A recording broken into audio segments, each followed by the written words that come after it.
My parents sold my house while I was abroad. Here's my reaction. Before we begin the story, make sure to subscribe to our channel and never miss more incredible stories every day. I was standing on the sidewalk in front of my house, except it wasn't my house anymore. My key didn't work in the freshly painted blue door. There was a baby stroller on the porch where my grill used to be, and someone had hung a wooden sign that said "Home Sweet Home" in a cursive I definitely hadn't chosen. My name, Alex Carter, wasn't on the mailbox. Some other families was. I just sort of laughed at first. It was that weird, dry laugh you do when your brain refuses to load the update.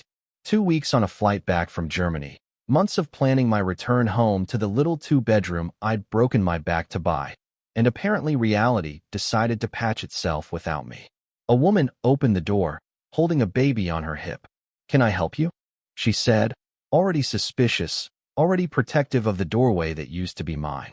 "Yeah, I live here," I heard myself say. "This is my house." Her eyes hardened. "No, it isn't. We closed on this place in March. The previous owners said their kid moved overseas and needed to sell fast." My ears rang so loud I almost didn't hear the rest. Slow. Sell. Previous owners. My parents' faces flashed in my mind so sharply it hurt. My dad, Mark, patting my shoulder when I bought this place, saying, "Don't worry, kid. We'll look after it while you're off chasing adventures." Behind the woman, I could see my old living room. My living room. The walls were a different color now, a soft gray instead of the cheap beige the house came with. My thrift store couch was gone, replaced by a sectional that actually matched. My framed movie posters? Replaced by family photos I didn't recognize. There was literally no physical evidence left that I had ever existed in that space. "I think there's been a mistake," I said, my throat tightening. Can I see the paperwork or something?" She clutched the baby closer, shook her head. "You need to talk to your parents, or your realtor, or whoever. I don't know what kind of scam this is, but we have a baby napping." The door closed in my face with a soft, decisive click. I just stood there on the sidewalk, holding a useless key and my overstuffed backpack, feeling like someone had peeled the future right out of my hands. I just didn't know yet how far they were willing to go. To understand how I ended up locked out of my own life, you have to understand my dad. Mark Carter was born with an opinion on everything and volume set to maximum. Growing up in a cramped apartment in Queens, he'd remind us daily that he'd dragged this family into the middle class by his fingernails. Money was always talked about like weather, unpredictable, threatening, something only he could read.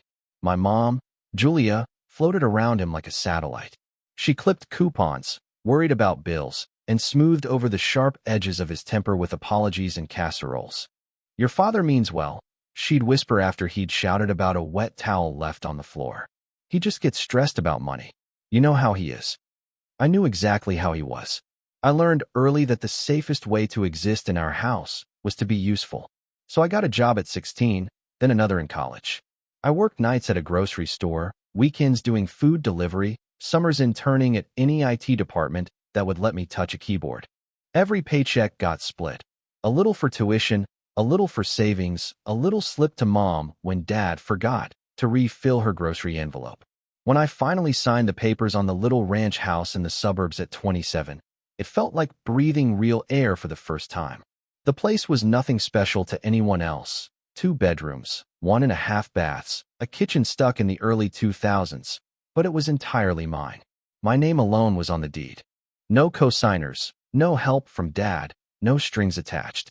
At least, that's what I thought. The last big memory I have before leaving is Mark standing in my kitchen, knocking on the countertop like he owned it. "Proud of you, kid," he said, then immediately added, "Just remember, property is a family asset. You don't shut out the people who raised you." I rolled my eyes, changed the subject, and told myself ownership was clearly defined. I laughed it off then, convincing myself he was just being dramatic.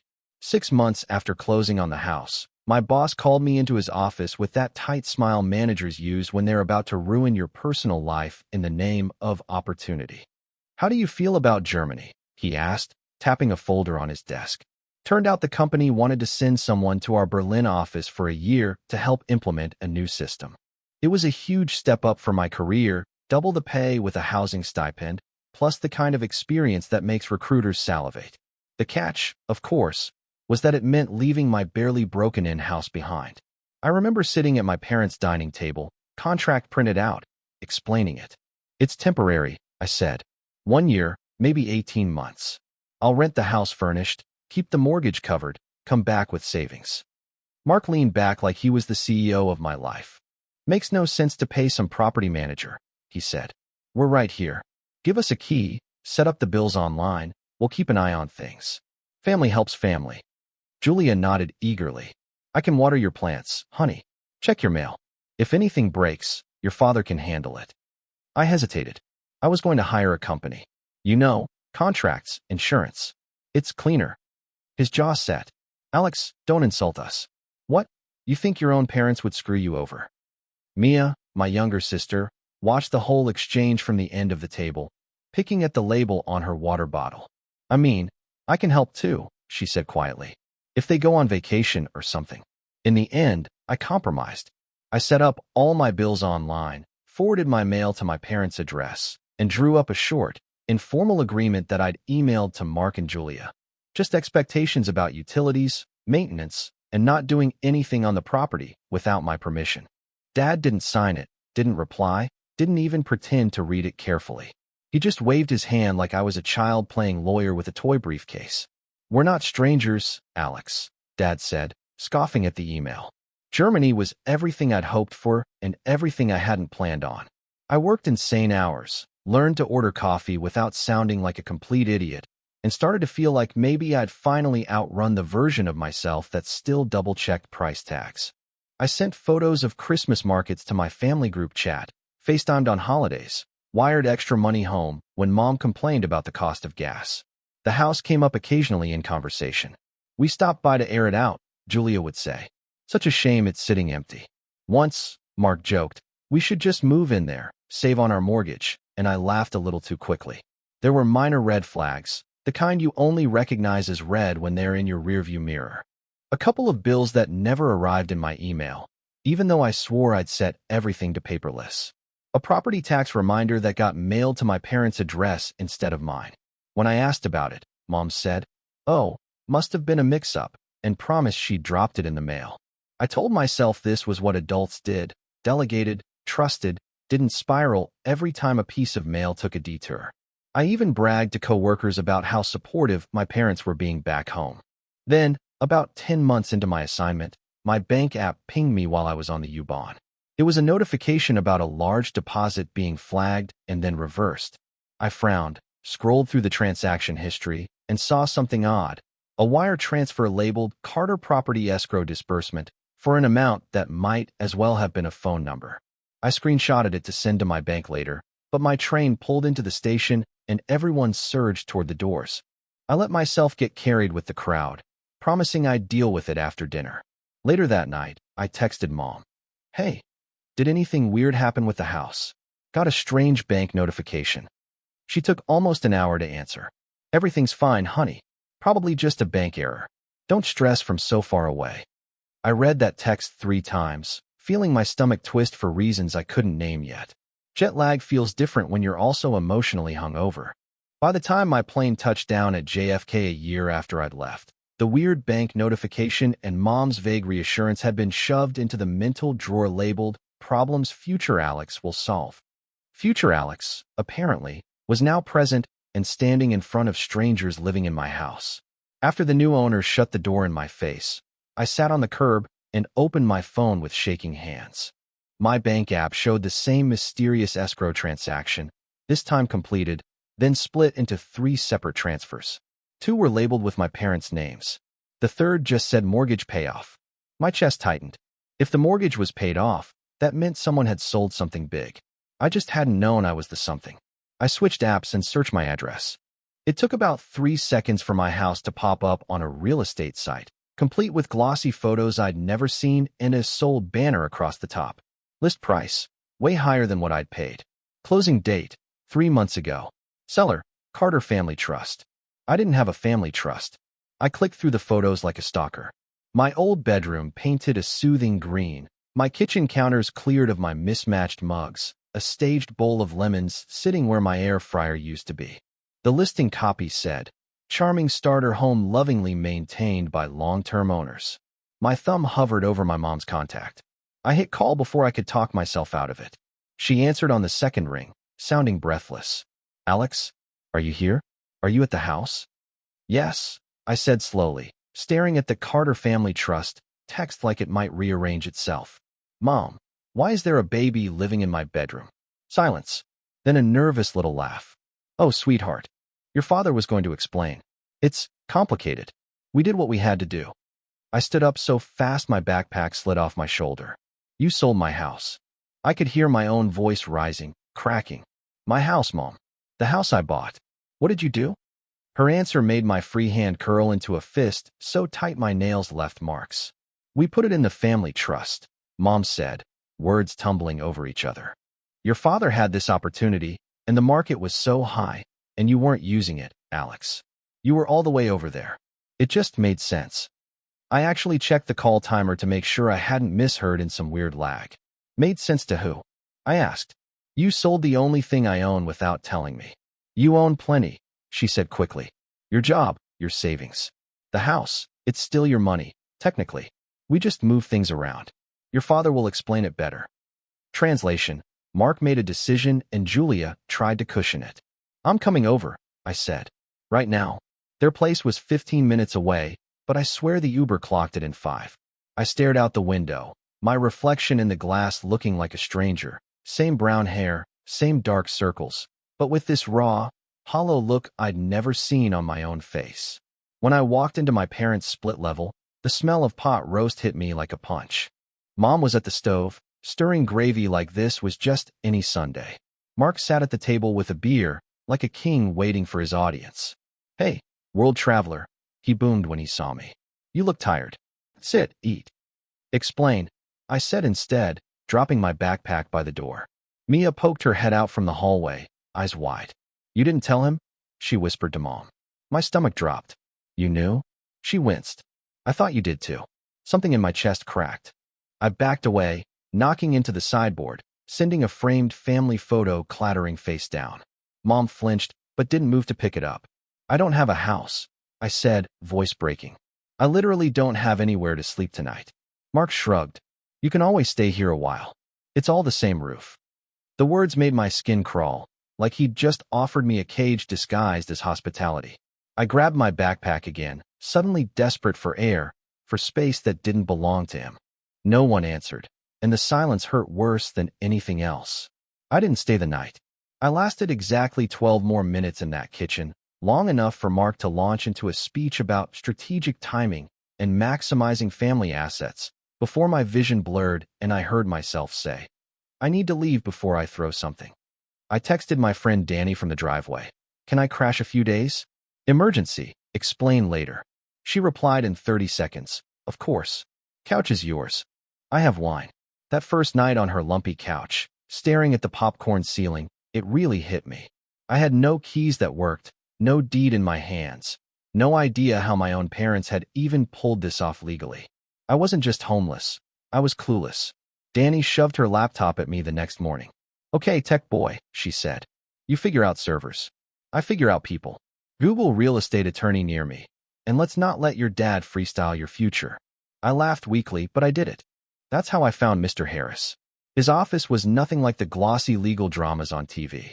It was in a brick building above a nail salon, with scuffed floors and a waiting room plant that had seen things. But when he shook my hand and looked me directly in the eyes, I felt something I hadn't felt since stepping off the plane. Steady. Tell me everything, he said. I told him about the house, about Germany, about the escrow transfer, about the Carter Family Trust I'd never heard of, about my parents' calm assumption that this was all normal. He listened without interrupting, just jotting notes in neat handwriting. Did you ever sign anything giving them power of attorney? He asked. No, I said firmly. Just let them have a key. I sent a little email agreement, but my dad never signed it. He nodded slowly, like he'd expected that answer and was already 10 moves ahead. When I finished, he leaned back and steepled his fingers. Okay, Alex, here's the part you're not going to like. The way he said that made my stomach knot before he even started explaining. Legally, Mr. Harris said, no one can sell real property that belongs solely to you without your consent, unless they have a valid power of attorney or a court order. So if this sale went through, somebody signed something saying they could act on your behalf. I didn't, I said. I literally have never given them that. Then either someone forged your signature, he replied, or there's a document you signed without understanding it. Either way, we need to see the paper trail. Deed history, trust documents, closing package, bank records. The county clerk's office has some of it. The title company has the rest. Hearing the word forged made my mouth go dry. My dad was a lot of things, loud, stubborn, possessive, but a criminal? Mr. Harris must have seen my face. People do very stupid, very illegal things when money and ego are involved, he said gently. Don't decide who they are yet. Let the documents talk first. He made a list of what I needed to request, walking me through how to log into the county's online portal, how to pull my credit report, how to call the title company without tipping my parents off that I was lawyering up. Also, he added, do not discuss details with them by text or email right now. Assume anything you write might end up in a courtroom. Keep communication minimal and factual. I walked out of his office with a manila folder full of instructions and a new, unfamiliar feeling. I might actually have a chance. That afternoon, Danny and I turned her dining table into a war room. Laptop open, coffee mugs everywhere, a growing pile of printed PDFs and screenshots. We pulled the recorded deed showing a transfer from my name to Carter Family Trust. And then, a month later, a sale from the trust to the new buyers. My signature appeared on both documents, neat and curved, and absolutely not mine. I traced the fake loops of my name with a fingertip, my hand shaking so badly the paper rattled against the table. With every new page we opened, my anger solidified into something darker and sharper. I didn't call ahead. I walked into my parents' house with a manila folder under my arm, and the kind of calm that only comes when you're one wrong word away from exploding. They were in the living room, TV on, volume low. Mia sat on the arm of the couch, scrolling her phone. They all looked up when I came in. We need to talk, I said. My voice sounded strangely steady. Mark sighed like I was interrupting something important. If this is another tantrum about that house. I dropped the folder onto the coffee table.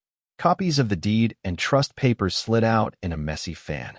My forged signature stared up at us from the top page. Wow, I said lightly. Look at that. I got so good at signing my name, I apparently learned how to do it while on another continent. Julia's hand flew to her mouth. Her face went the color of printer paper. Mia leaned forward, eyes darting over the documents. Dad, what is this? Mark's jaw clenched. It's legal paperwork, he said. You gave us permission, Alex. Remember? Before you left, you signed something. No, I said. I pulled out my phone and opened my scanned files. I have every document I signed before I left. Lease for the Berlin apartment. Updated work contract. Passport forms. There is nothing here giving you power of attorney, and definitely nothing creating a Carter family trust. Julia whispered, Mark. He rounded on her. Don't start, he snapped. I told you this would happen if he kept acting like a stranger. I'm acting like the owner of the house you stole, I said. Mia flinched like I'd slapped her. I slid a photocopy toward Mom. Did you sign this as a witness? She stared at the notary's stamp, at the date that lined up perfectly with the day I knew I'd been in Germany, because I had photos timestamped from a snowstorm. Where was I that day? I asked quietly. What did I supposedly wear to your kitchen table while I signed away my house? Her eyes shimmered with tears as she stared at the fake version of my name. It was one form, Julia blurted suddenly, as if a dam cracked. The bank man said it was just to put things in the trust so it would be protected. Your father said you'd already agreed. I thought. You thought what? I asked. That I wouldn't notice losing a house. Tears spilled over now. We were drowning, Alex. The credit cards, the second mortgage, your father's business loan. We were going to lose everything. He said this way, we could pay it all off and still have something to leave you kids. Leave us, Mia repeated. You sold his house and call that leaving him something? Mark slammed his hand on the coffee table. Enough, he said. This is exactly why we didn't tell you, Alex. You get emotional. You don't understand long-term strategy. That property was just sitting there. We consolidated. Family assets, family decisions. You forged my name, I said. The words felt heavy and unreal. That's not a family decision. That's fraud. Watch your mouth, he snapped. We raised you. We fed you. You think you did all this alone? You owe us. Later, sitting back in Mr. Harris's office with my hands wrapped around a paper cup of coffee, I repeated those words. He said I owe them, I told him. For existing, basically. Mr. Harris sighed. Children do not owe their parents their legal rights, he said. Here's what you need to decide. Are you willing to pursue this, knowing it will permanently alter your relationship with them? The word permanently echoed in my skull. No more holiday dinners, no more birthday texts, no more pretending we were anything but adversaries on paper and in practice. That night, I spread the documents across Danny's coffee table, trying to imagine Christmas without my parents in it, and trying harder to imagine life where I simply let them get away with this. Mia texted me, maybe don't go nuclear yet. We can fix this privately. I stared at her message, imagining private, meaning me swallowing the loss and shutting up. When you're a kid, going against your parents means slamming your bedroom door. At 29, it apparently means authorizing a lawyer to send them a letter accusing them of fraud. Mr. Harris slid a draft across his desk. This is a demand letter, he said. We outline the facts as we understand them, the legal issues, and what you're requesting. Restitution of the sale proceeds, acknowledgement of the forgery, and agreement to cooperate in any corrective filings. I stared at my parents' names printed in that formal, impersonal font. It felt wrong and weirdly satisfying at the same time. Is there any way to do this, less nuclear? I asked. Some kind of meeting first? We can offer mediation, he said. Invite them to my conference room, present the documents, give them a chance to resolve it without court. But understand, Alex, once they see this letter, the illusion of normal family is gone. I thought about Mark calling me ungrateful, about Julia signing something she didn't read because a bank man and her husband told her it was fine, about a baby sleeping in my old bedroom because my parents decided my adulthood was negotiable. Send the letter, I said. My voice shook. And set up the mediation. He nodded. I'll copy you. Don't respond to them directly about the contents. If they call, you tell them. My attorney advised me to handle this through him. That's it. Danny hooped when I told her. Hell yes, she said. You're finally main character in Your Life. Mia, on the other hand, called me at midnight, voice hushed. They got some lawyer letter, she said. Dad is furious. Mom's been crying for hours. Are you sure this is the only way? I pressed the phone to my ear, staring at Danny's dark ceiling, feeling 12 and 29 at the same time. Part of me wanted to say, you're right, this is too much, and go home and apologize for making a fuss over being robbed. Her question hung between us like a rope I could either climb or cut. 2 weeks later, we all ended up in a beige conference room that smelled faintly of coffee and printer ink. Mr. Harris sat at one end of the table, a neat stack of documents in front of him. I sat beside him. Across from us, Mark in his best suit, Julia in a blouse I'd bought her for Mother's Day, eyes already red. Mia sat between them, clearly wishing the floor would swallow her. This isn't court, Mr. Harris began. This is a chance for the family to come to an agreement without litigation. I'm going to go over what we've found, and then we can discuss options. Mark snorted. There's nothing to discuss. We acted within our rights as his parents. Harris didn't even flinch. You acted as if you had legal authority to convey your son's property. The documents filed with the county show a transfer from Alex Carter to Carter Family Trust, signed by Alex Carter and witnessed by Julia Carter. They also show a subsequent sale to third-party buyers. Alex was living abroad at the time, with no record of travel back to the U.S. on those dates. He slid copies of the documents across the table with the precision of a surgeon laying out instruments. These signatures, he continued, do not match Alex's verified signatures on file with his bank, employer, or passport agency. Julia swallowed audibly. The bankman said, the notary listed on this document, Harris said gently, has given us a statement that he never met Alex Carter. He has, however, met both of you. Color drained from Mark's face, leaving 2 bright spots of anger on his cheeks. Furthermore, Harris went on, the sale closed at a price significantly under market value, and the proceeds were dispersed largely to accounts in your names. Alex received no notice, no proceeds, and no benefit. Mia's phone buzzed on the table with incoming texts from our aunts, who knew something was happening, but not what. She flipped it face down like it burned. For once, my father's famous voice failed, and the quiet screamed. The quiet didn't last. Mark pushed his chair back, so hard it screeched. "This is ridiculous," he said. "We're family. You think a jury's going to lock up a father for taking care of his own household? We'll tell them you agreed verbally. That you're ungrateful. That you're being manipulated." "By whom?" I asked. "A guy who can read legal documents?" Mr. Harris cleared his throat. "Nobody here is talking about jail time yet," he said evenly. "But forging signatures and misappropriating funds are serious matters. The buyers are innocent third parties. We're not undoing their purchase. We're here to discuss restitution to Alex and potential criminal exposure if this proceeds." Julia's shoulders shook. "We'll pay it back," she whispered. "We'll give him the money. We already spent some.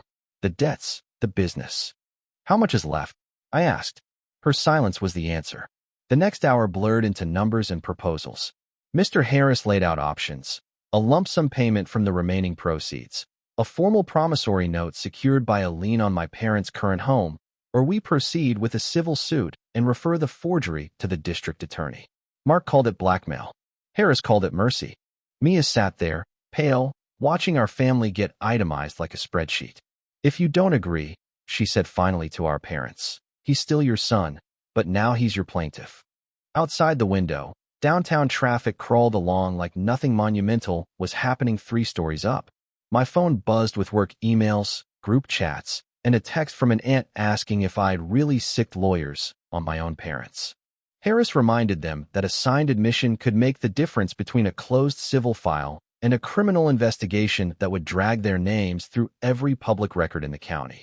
In the end, they signed the promissory note and an agreement admitting the signatures weren't mine, their hands shaking so badly the pen scratched across the paper. I walked out of that building holding those pages like both evidence and obituary.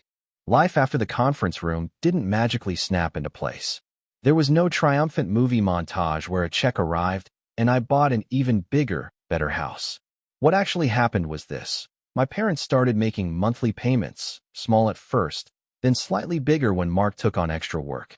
The promissory note said 10 years. Mr. Harris quietly told me he doubted they'd ever make it to the full amount. "Take what comes," he said. "You've secured the principal." They admitted what they did. I signed a lease on a modest 1-bedroom walk-up 30 minutes from downtown. It wasn't mine, not the way my old house had been, but the lease had my name on it, and only my name. The first night, I slept there on a borrowed air mattress. I cried harder than I had when I found strangers in my old driveway. I started therapy, too. I thought we'd spend the whole time talking about legal stuff, about whether I'd made the right call. Instead, my therapist asked questions like, "When did you first feel responsible for fixing your parents' problems? And what does good child mean to you?" Mia and I negotiated our own ceasefire. She came over with takeout sometimes, sat cross-legged on my floor, apologizing for not warning me sooner. "I kept thinking Dad would change his mind," she said. "I didn't want to blow up the family." "The family was a ticking bomb either way," I said. "At least now we know where the shrapnel landed." I didn't cut my parents off entirely, but I put everything in writing. No more verbal promises, no more "trust me, kid."